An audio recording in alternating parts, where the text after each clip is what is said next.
Давайте учить казахский по диалогам.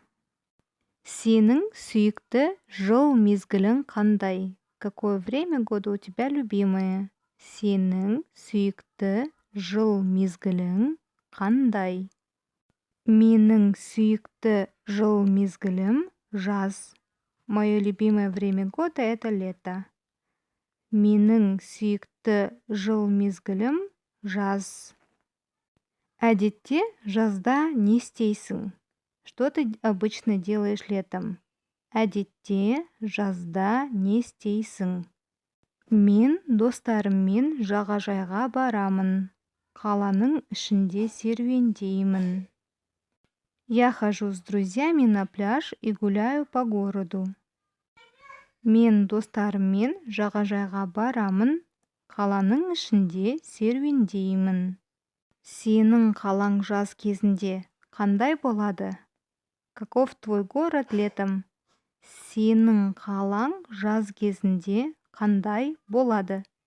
Жазда қаламыз жап-жасыл және әдемі болады. Және де бұл жақта туристер көп. Он очень зеленый и красивый.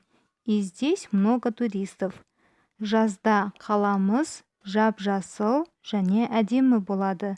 Және де бұл жақта туристер көп. Жақсы, ал сен қысты ұнатасың ба? Хорошо, а ты любишь зиму?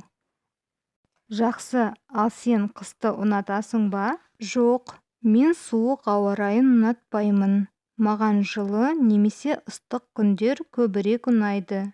Нет, я не люблю холодную погоду, я предпочитаю теплую и жаркую погоду. Жоқ, мен суық ауа райын ұнатпаймын. Маған жылы немесе ыстық күндер көбірек ұнайды. Давайте теперь прочитаем этот же диалог без перевода. Сенің сүйікті жыл мезгілің қандай? Менің сүйікті жыл мезгілім жаз. Әдетте жазда не істейсің?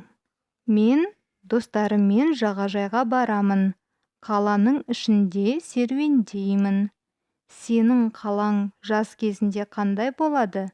Жазда қаламыз жап-жасыл және әдемі болады. Және де бұл жақта туристер көп. Жақсы, ал сен қысты ұнатасың ба? Жоқ, мен суық ауа райын ұнатпаймын. Маған жылы немесе ыстық күндер көбірек ұнайды. Достар, вот такой вот получился у нас урок. Если вам понравилось, тогда поставьте лайки и оставьте комментарии. И хотелось бы узнать, как вам такой формат обучения казахского языка.